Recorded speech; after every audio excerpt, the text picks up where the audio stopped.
Hello, this is Kinninigan from RagingReptilian.com. This video is going to be about Greek mythology, specifically Zeus and the flood. It mimics a lot of our own flood mythology right out of our own Bible, and you're going to see that for yourself as I read this mythology. And they even kind of brush it off as a children's story, but we're going to take a look at the Greek mythology and try to decode some of it. Ultimately, it is an occult metaphor of the union of fire and water to create life. And that is actually how it plays out in Greek mythology, and then obviously it was transferred over, and the roots of our modern Bible comes from Koine Greek by no surprise. And there's something interesting that I'm going to show you in this video, specifically about Zeus, that I showed in the other video about Artemis. But just a quick update. I hope everyone had a good holiday. Me, I've been kind of quiet because I've been in a little bit of pain. I'm probably going to have to go for surgery in about 2.5 weeks. I have a mild hernia. Sometimes the pain is irritable, but I'm putting up with it. I have a doctor's appointment, and then I'll get scheduled for surgery, and everything should be okay. I'm telling my subs because quite possibly for a few days at the end of the month I might be out of commission, but I'll keep you updated on the surgery and everything and how it goes. So this is one of the most infamous paintings of the flood. This is from the artist Michelangelo. Probably a lot of things you can decode just from this painting alone. It's very well known that artists like him and Leonardo used quote-unquote sacred geometry in their paintings. This is one of the more common depictions, and obviously this was done in the Renaissance era. That's why it's very Renaissance looking. However, the funny thing is, though, it goes all the way back to Deucalion. Well, this is the flood in the age of Deucalion, and that's the flood that was perpetrated by Zeus when he wanted to destroy the planet by water, and not originally he was going to do it by fire with lightning bolts. This is pretty important in mythologies, even with Sumeria, because we have multiple destructions of the world, each by different ones of the elements, by wind, fire, water. This one just so happened to be by water. It was a flood. But there's also a lot of metaphors in this story too, and just like I showed with Artemis. When I type Zeus and the flood in any search engine, this is the first result that shows up. Ancient Greek myth for kids, Zeus and the Great Flood. And I'm actually going to read this because even though it's written as a way to tell children this story, we're going to go to the adult version here, don't worry. And I have all the citations pulled up, all these highlighted citations, because they're really important. This is the one that we're going to read here. Zeus decides to destroy mankind. And then ultimately, what we have here is the amenity between fire and water. And that is one of the biggest secrets of the occult. It's one of the contents of the Ark of the Covenant. Aaron's rod and the rose disc goes in the tantric alchemy and the union of ice and fire, or water and fire, to create new life. And they've taken the same flood story and just recycled it throughout different pantheons, including Christianity. When I read this one about the children's Greek myth of ancient mythology, even though it's written for children, it's going to sound a lot like one of the stories right out of our own Bible. Zeus and the Great Flood, Deucalion and Pyrrha and Prometheus. Now, Deucalion is symbolic. He is the male that survived the flood, and he's symbolic of water. Pyrrha, she's called Pyrrha also because she had red hair, and she is the fire part of the story. And Deucalion and Pyrrha they're the last two survivors of the flood, and they repopulate the earth with children. Creationism, the union, and she's symbolic of fire, he's symbolic of water. Zeus, yeah, we have some things to talk about Zeus. This is the statue of Zeus from Mount Olympia I showed in my other video, and this is an authentic bust that sits in the British Museum at London, I believe. And what I showed people in that other video is when, like in the occult, you take something and reverse it. When we reverse this statue, we have what appears to be a tall alien white right here, who would have been Zeus. It's been theorized for a long time that the tall alien Zeta Reticulans have been working with Alpha Draconian reptilians. So the gods of the Greek pantheon, Zeus and all them, they are the tall alien whites. And they kind of mimic the same kind of flood story that comes from Sumeria. There is a flood story from Sumeria. I will read that one in the future. That one's a little different than the Greek one. The Greek one is more familiar as to our own Christian flood myth. So it's enough about Zeus there. And again, Zeus, this is what he looks like. That's a tall alien white. The Zeta Reticulans, not the alien gray archons, the smaller ones. These are the taller ones, about 7 to 8 feet tall. So back to the story here. Ancient Greek myths for kids. Pandora's box had caused quite a few problems. Zeus was horrified at what happened.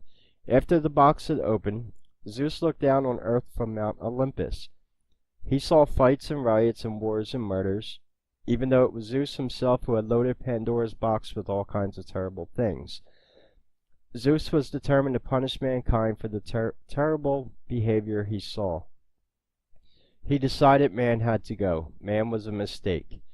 Zeus ordered the waters to rise and flood the earth. Everyone drowned except 2 people. One was King Deucalion, who was considered the most honest man on earth. The other was the king's wife, Pyra. Some say the god Prometheus warned King Deucalion that a flood was coming. This was the same Prometheus that had given mankind the gift of fire.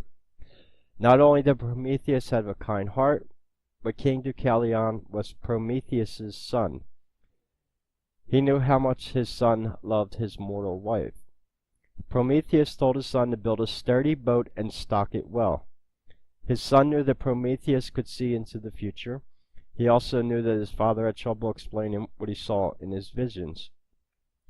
Prometheus told his son that when the waters receded, he must throw the bones of the great mother over his shoulder and to have his son's wife do the same. King Deucalion loved his father. He trusted his father. He did not always understand all of his father's instructions, but he certainly could build a sturdy boat. Just as his father predicted, the flood came. King Deucalion and Pyra sailed away on their boat for 9 days and 9 nights. When the water receded, the boat settled down on the tallest peak in Greece at the very tip-top of Mount Parnassus. King Deucalion had listened carefully to his father's directions. They had not made much sense to him, but when he listened, the king mumbled to himself, "The earth is the great mother. Since the earth is the great mother of humans, her bones must be stones." King Deucalion picked up some stones and threw them over his shoulder. Magically, the stones became men. Pyra did the same. Her stones became women. Many stones later, the human race had started again. And that's the end of the story. Yeah, so we got a lot going on here metaphorically. Yes, that is exactly like the story of Noah from the Bible. Except they changed around a few of the names. It wasn't, Noah went for 40 days and nights. This was 9 days and nights.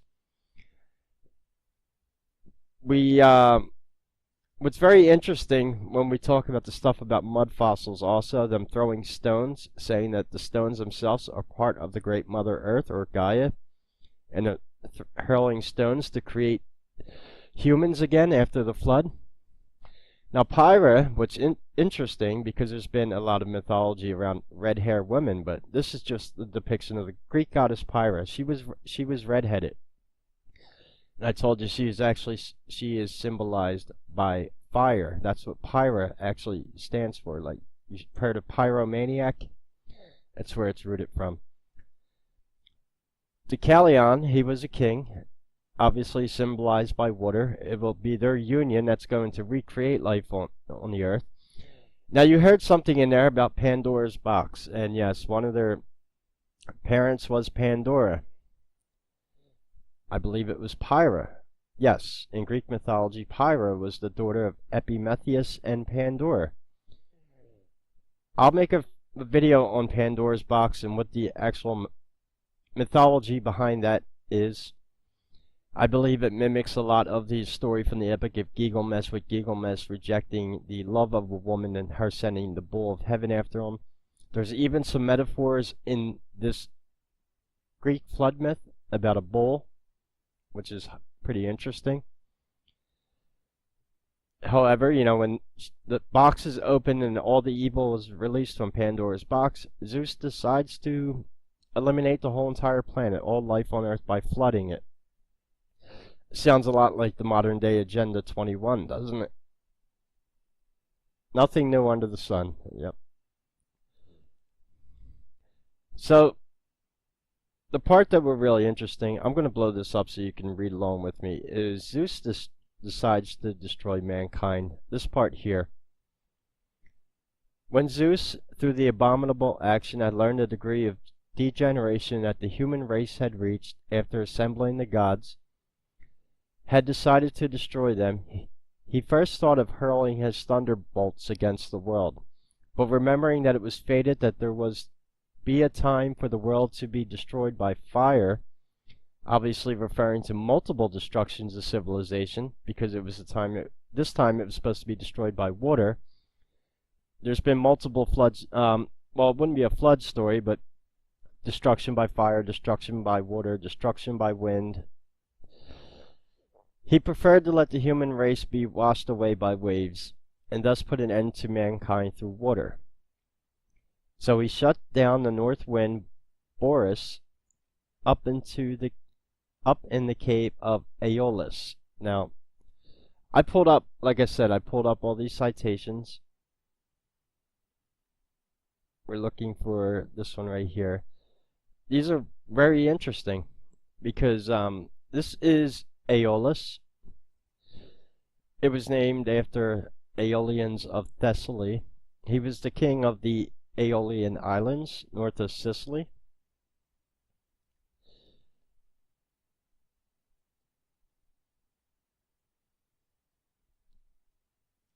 So, he was appointed by Zeus to be ruler of the winds, both calm and arouse them. So he basically controlled one of the elements, wind being that. That's the root of the Aeolian Islands. And let the wet and rainy wind south notice loose, see also winds, why Iris drew up water, feeding it to the clouds. By way of these moves, all crops were destroyed, and the work of a whole year amounted to nothing. Also, Poseidon contributed. Now, Poseidon is more of the well-known Greek gods. He is the Greek god of the sea, akin to Neptune in the Roman pantheon.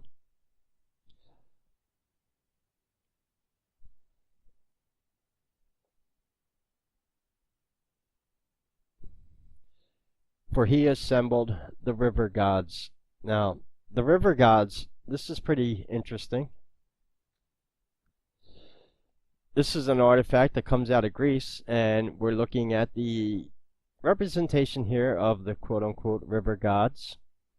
And as you obviously see, this is a very serpentine-looking, there were sea nymphs, and in fact I have them pulled up.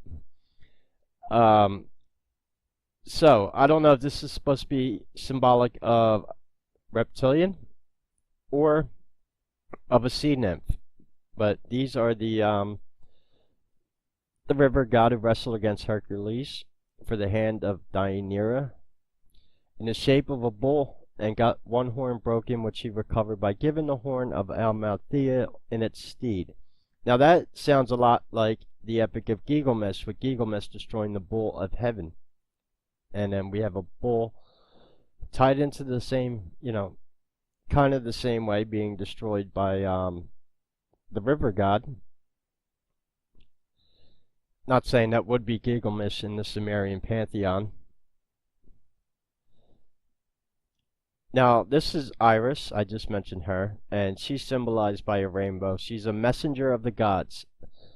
That's whenever you see a rainbow, that's what that is symbolic of, is Iris. However, when Iris wanted to deliver a message to a mortal, she was known to shapeshift, assumes the shape of a mortal to those known receiving the message, would appear as a rainbow. Metaphorically, to me, that's symbolic of kind of how reptilians were using shapeshifting with transferring light back into matter. So appearing as a rainbow, then shapeshifting into the shape of a mortal. So that's Iris. And then the last citation we're going to look at right here are the sea nymphs. The Nereids, as they were known. A lot of the words around their mythology you're going to be very well aware of because they're heavily used. Words from the Greek mythology are heavily used with a lot of our own elitists and occultists. That's why we have the Apollo program with NASA. You're going to notice a few other words in here that are pretty well known. The Nereids, or sea nymphs, assumed to be 50 in number. Each among them have myths of their own. It is told that Queen Cassiopeia boasted of their being better than all, and the Nereids were angered. So Poseidon, sharing the wrath, sent a flood and a monster against Ethiopia. As a result of the calamity that followed, Andromeda was exposed as a prey to calm the monster, being later delivered by Perseus. The Nereids are also remembered for having helped the Argonauts to steer their ship when they encountered Charybdis and Scylla at the Wandering Rocks. Now, I think Scylla, that might also be known as Scylla. I think that's the seven-headed dragon, the one that regrows its head back from the Iliad. I could be wrong. It's been a while since I've read that, but you gotta just bear with me. A lot of these Greek words are very difficult to pronounce, and there is a lot of them. These ones are well known. The Andromeda Galaxy, Poseidon, Perseus, the Argonauts. Very well known words. So that's all for the citations here, and then I'll get back to reading this. Also, Poseidon contributed, for he assumed the river gods, and they, after receiving permission and instructions, broke all bounds and overwhelmed the open plains.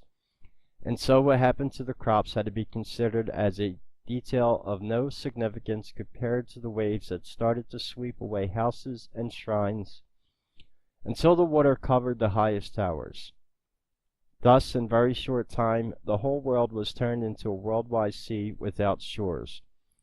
Even the Nereids were amazed, for now they could see cities of men beneath the waters. Lions and tigers and boars and all animals that lived on land were carried away by the waves, the dolphin being the only one that could be seen among the trees of the woods. And also the birds drowned, for they fell into the sea, not being able to stop and rest. And among those who were able to escape, many died of starvation through lack of food. Now, how could Zeus flood the planet and then quickly recede the waters back? My theory is, too, well, if there was a way to actually melt the ice caps. But then, obviously, the oceans would be flooded with a lot of fresh water. Then, obviously, salt water and fresh water doesn't mix. And could be one way. For all we know, all that fresh water dumped on the land became our rivers and streams and a lot of our lakes and all that after it receded. And basically found its way back to the caps and refroze again. If Zeus is who I think he is, and is a tall white Zeta Reticulan, they probably have technology and probably could have even used, you could easily, there's a few ways you could flood a planet. One would be by melting the fresh water at the polar caps, and we know that. Two would be using ice comets, but you would be introducing a lot of water to the Earth, and it'd be more difficult to have it recede. It's basically the idea of just dumping a bunch of ice cubes into a glass of water. Eventually the ice will melt. It'll add more liquid to the cup. But these floodwaters receded, so I'm thinking that they melt the polar caps by some chance, somehow. I mean, there's a lot of the story that you have to kind of use common sense to put together, as you see with the mythology here. It's heavily metaphoric, obviously. So, and then Deucalion manages to survive. I went over that story with Deucalion and Pyrrha. But Deucalion, who was advised by his father Prometheus in advance. Now, also, Prometheus in the occult gives him fire. Fire is passion in the occult. And that's what part of the metaphor of the union of ice and fire. It's passion and emotion. And the creation of matter through the word, which comes through the word of God, obviously, spoken into creation, speaks with great passion. That's basically the occult origins of a fire-breathing dragon. It metaphorically means speaking with a lot of passion also. So that's what fire means in the occult.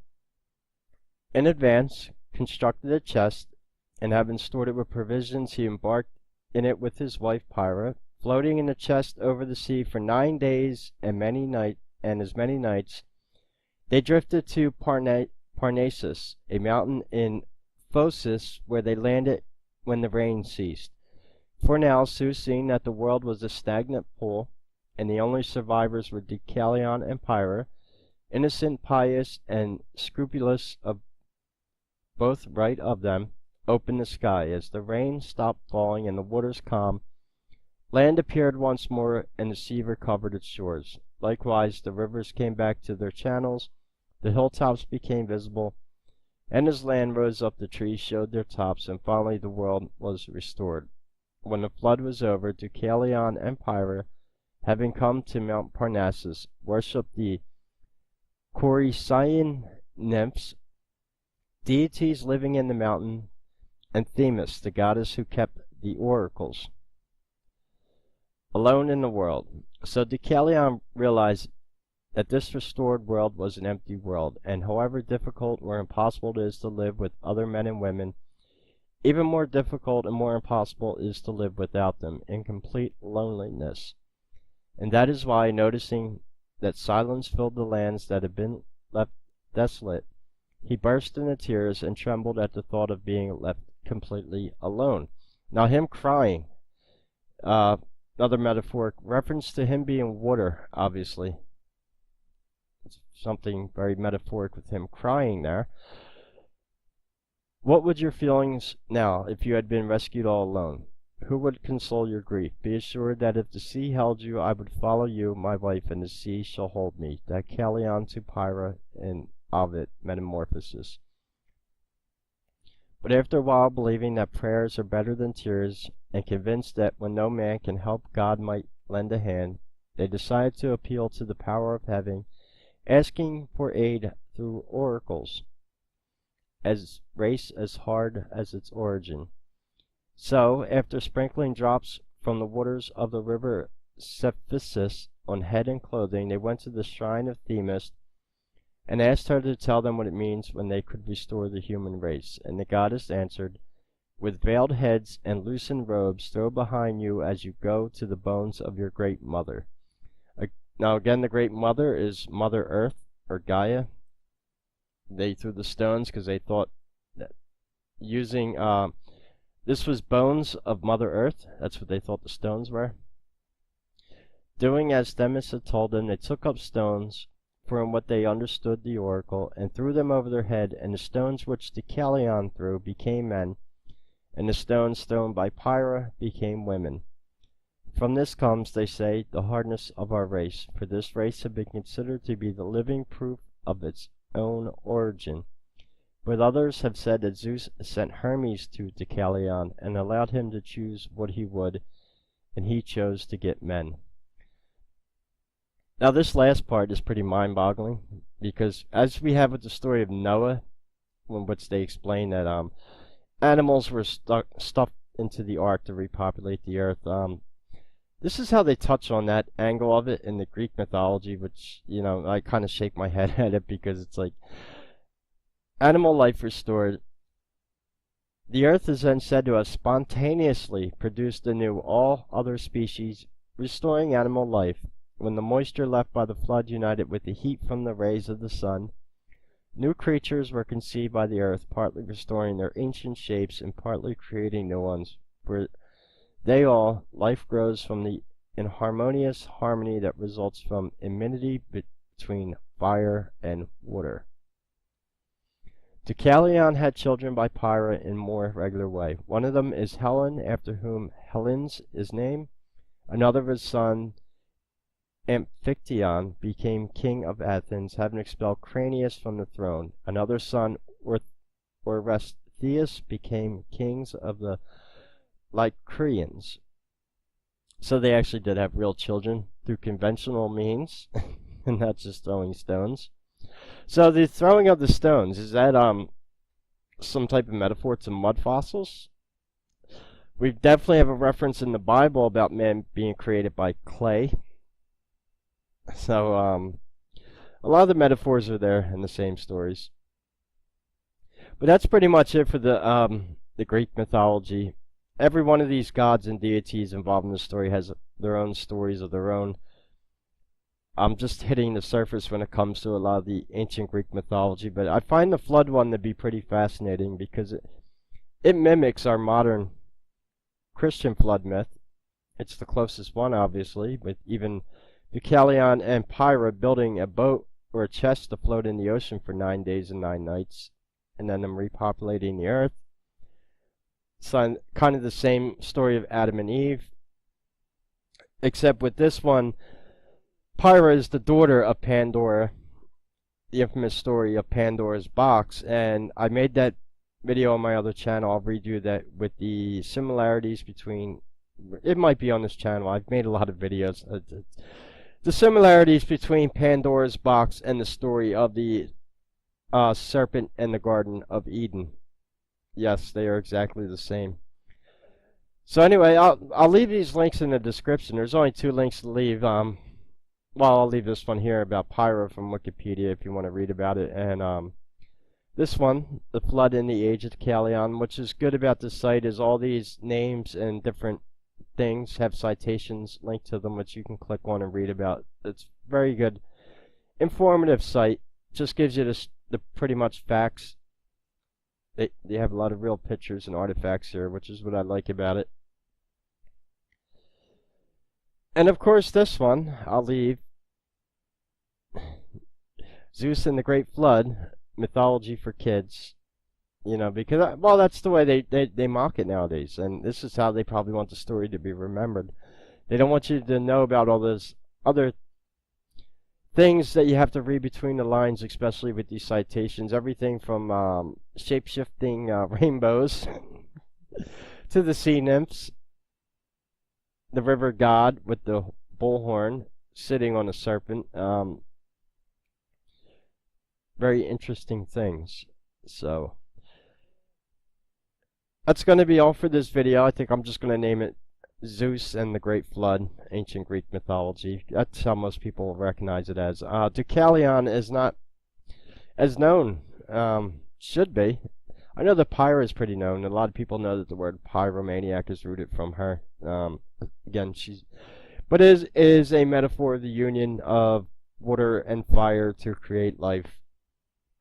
And we supposedly were created by them throwing rocks that were bones of Mother Earth. After Zeus got mad when Pandora's box was opened and evil was released upon mankind, he decided to wipe out the whole entire human civilization. Obviously, he was able to make it rain. I think could have involved melting the ice caps and then refreezing them somehow. There's got to be some way that it was actually done. Anything that can't be described by science is usually just written off as quote-unquote magic. And when you read a lot of this ancient Greek mythology, it reads like magic. That's why they kind of mock it. And they name it a children's story of all things. Any questions or comments, leave them below. And until we speak again, this is Kinninigan, and take care.